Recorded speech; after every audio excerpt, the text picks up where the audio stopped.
menurut agama dan kepercayaan masing-masing. Berdoa dimulai.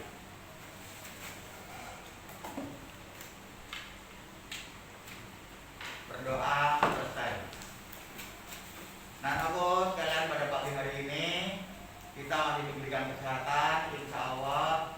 Mudah-mudahan pada pagi hari ini kita ada hadir semua. Saya ucapkan banyak terima kasih atas kehadiran kalian sekalian. Mudah-mudahan aktivitas kita berjalan dengan baik.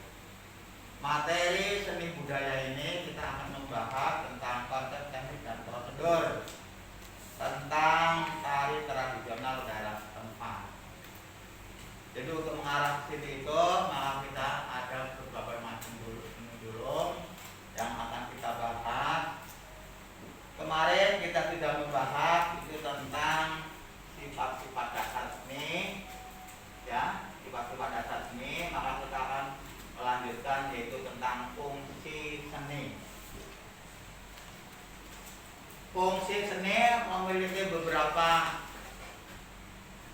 macam, ya, banyak sekali macamnya fungsi seni. Karena seni itu sendiri adalah kegiatan manusia dalam memenuhi kebutuhan hidup dirinya, ya. Jadi fungsinya banyak sekali. Yang pertama, fungsi yang pertama yaitu fungsi seni sebagai media iklan, ya. Fungsi seni sebagai media iklan. Jadi seni ini berfungsi untuk memamerkan barang, memasarkan barang dari produsen kepada konsumen, ya. Iklan itu adalah untuk memasarkan barang produk baru dari produsen kepada konsumen. Nah, itu masuk ke dalam fungsi seni. Caranya bagaimana? Ada yang melalui spanduk, ada yang melalui baliho dipasang di sana, ada yang melalui media TV, ya. Jadi banyak sekali seni sebagai media iklan. Kalau di baliho kita lihat ada gambar, misalkan ada gambar rokok di Samsung, ada gambar rokok 76. Nah, itu adalah fungsinya adalah memberitahukan kepada masyarakat bahwa produk baru itu ada di dalam perusahaan yang harus disampaikan kepada calon konsumen. Calon konsumen itu siapa? Yaitu kita semuanya. Nah, itulah fungsi seni sebagai media iklan. Yang kedua adalah fungsi seni sebagai media komunikasi. Ya, seni sebagai media komunikasi. Contoh, ada tulisan spanduk yang ditempel di pinggir jalan. Di situ tertera Rumah Idaman Indonesia, Komplek Regensi, ya, tipe 36, tipe 45, tipe 72. Tipe 36 harganya misalkan 800.000. Tertulis di spanduk itu. Nah, di spanduk itu akan dibaca oleh orang yang lewat atau orang yang akan membeli barang atau membeli rumah itu. Nah, dengan spanduk ditancapkan di situ, maka orang tidak usah nyari petugas pemasarannya. Itu udah tahu di situ. Ya. Jadi fungsinya adalah spanduk itu akan dibaca oleh orang banyak bahwa di situ ada tipe rumah 33, tipe 36, harganya misalkan 800 juta.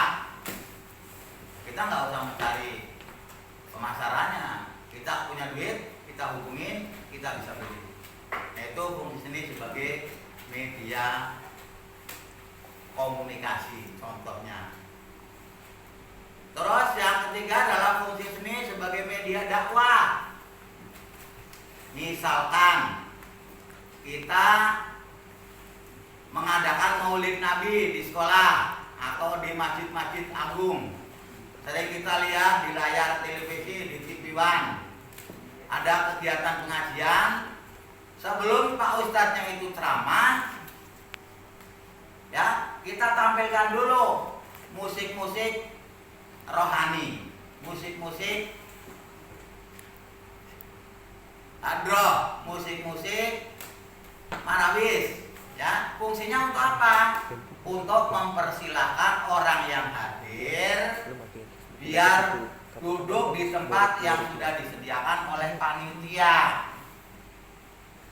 Setelah musik hadroh itu ditampilkan, marawis ditampilkan, masyarakat yang mau hadir sudah duduk di tempat duduknya yang sudah disediakan oleh panitia, maka ceramah dimulai. Ya, ceramahnya dimulai, sehingga fungsi seni di situ adalah sebagai media dakwah. Ya. Yang keempat yaitu fungsi seni sebagai media pendidikan. Ya. Fungsi seni sebagai media pendidikan itu seperti apa? Ya. Seni ini diteliti untuk mencari gelar doktor. Contoh, mahasiswa-mahasiswa dari luar negeri, ya, dari Amerika, dari Jepang, ya, belajar seni Indonesia. Ada yang di Jogja, ada yang di Bandung. Setelah dia tahu bahasanya, tahu penampilannya, semuanya tahu, maka dia akan mendapatkan gelar doktor. Maka jangan heran kalau ada orang bule bisa tari jaipong. Jangan heran kalau orang bule bisa bahasa Jawa. Orang bule bisa nyanyi Jawa. Karena apa? Karena dia penelitian di dalam kebudayaan Indonesia. Setelah dia berapa tahun kemudian, maka dia akan mendapatkan gelar doktor tentang seni budaya Indonesia. Ya, kita sering lihat di layar televisi ada seorang bule fasih bahasa Sunda, fasih bahasa Jawa, sehingga dia juga bisa mendalang, bisa nyinden. Itu karena apa? Karena dia melakukan penelitian pendidikan yang ada di Indonesia. Ya. Setelah fungsi seni, maka kita akan lanjut kepada pengertian budaya. Karena seni itu tidak bisa lepas dari budaya. Seni budaya. Budaya itu adalah akal pikiran manusia dalam usahanya untuk mempertahankan kelangsungan hidupnya. Ya, itulah budaya. Akal pikiran manusia dalam usahanya untuk mempertahankan kelangsungan hidupnya. Artinya begini, bahwa manusia hidup lahir sudah memiliki bakat alam.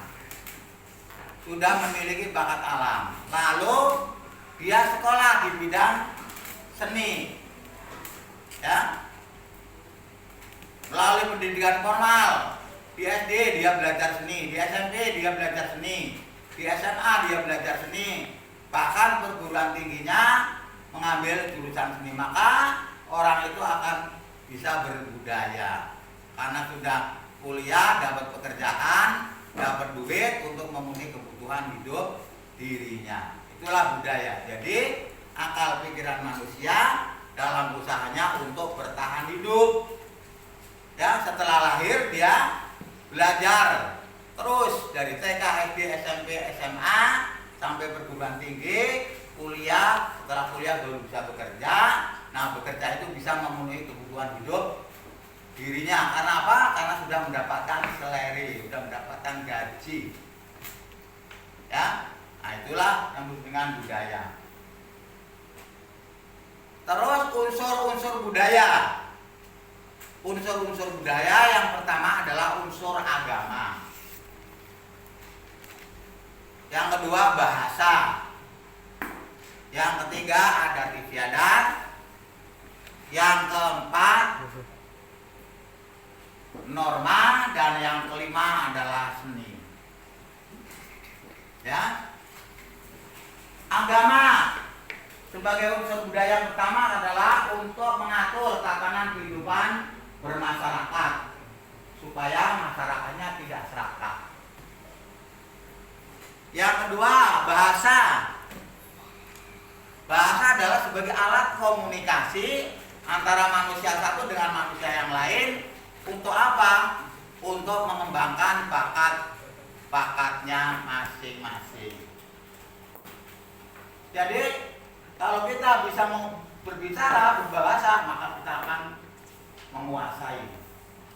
Apalagi 10 bahasa kita bisa menguasai kita akan bisa keliling dunia. Ya. Dan yang ketiga itu adat istiadat, kebiasaan kelompok manusia dalam menjalankan kehidupannya. Ya. Yang keempat adalah norma. Norma itu aturan yang disepakati walaupun tidak tertulis, tapi dijalankan oleh kelompok masyarakat itu sendiri. Yang kelima adalah seni. Seni yang akan kita bahas nanti sampai mendalam, yaitu adalah seni itu unsur daripada kebudayaan. Jadi seni dan budaya itu tidak bisa dipisahkan, ya, karena itu saling mempengaruhi. Ya, seni kita bahas dulu daripada seni tari. Ya, seni itu ada macam-macam. Ya, ada seni rupa, seni musik, seni tari, dan seni teater. Ya, kita bahas seni tari. Nah, kalau kita cari, yang pertama adalah kita harus mengetahui dulu tarinya. Tari itu ada bermacam-macam, ada tari tradisi, tari klasik, tari kontemporer, dan tari klasik. Ya, Bapak akan mencontohkan beberapa tari yang ada di ruangan ini. Kita kenalkan tari klasik. Ya, tari klasik kita kenalkan dulu. Tari klasik daerah setempat.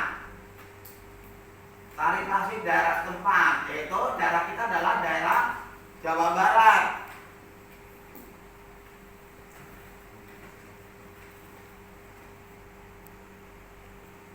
Daerah kita adalah daerah Jawa Barat. Maka kita akan kenal tari klasik daerah Jawa Barat. Ya, kita lihat di sini contoh tari klasik daerah Jawa Barat.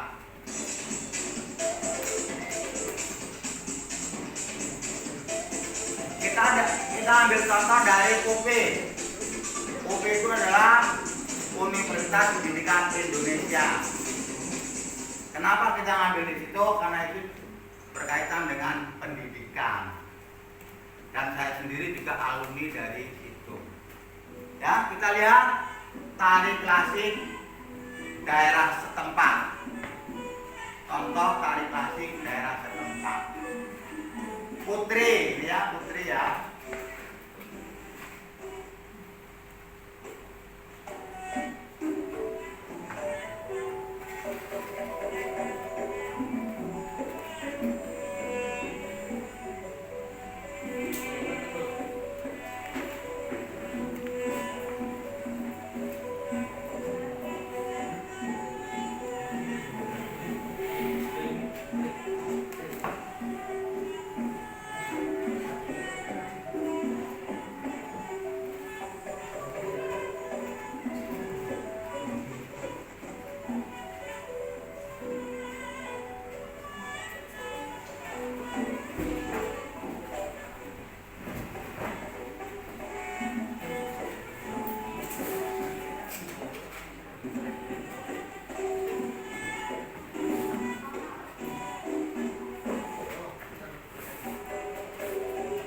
Gerak dasar klasik Sunda Jawa Barat, karena sekolah kita dari daerah Jawa Barat, wilayah Jawa Barat.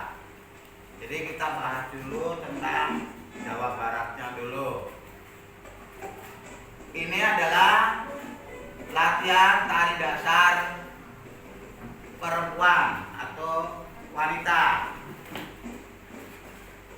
Nanti Nanti kita beri contoh dua, ada wanita dan ada pria, biar seimbang. Jadi belajar seni itu tidak ada batasnya dan tidak ada pilah-pilah. Wanita yang bagus, pria yang gak bagus sama, justru kebalikannya. Bisa begitu. Kok cowok kok pasar kok belajar menari, ada yang bagus, ya. Karena semua pendidikannya harus diikuti semua. Ini gelarnya S1, ya, UPI Bandung.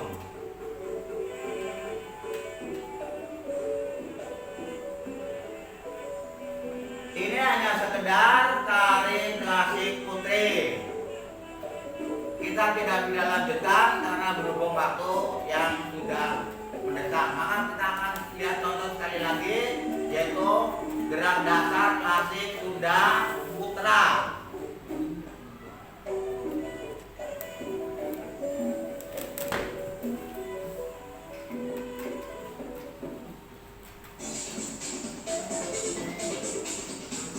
Nah, ini gerak dasar tari klasik Sunda Putra.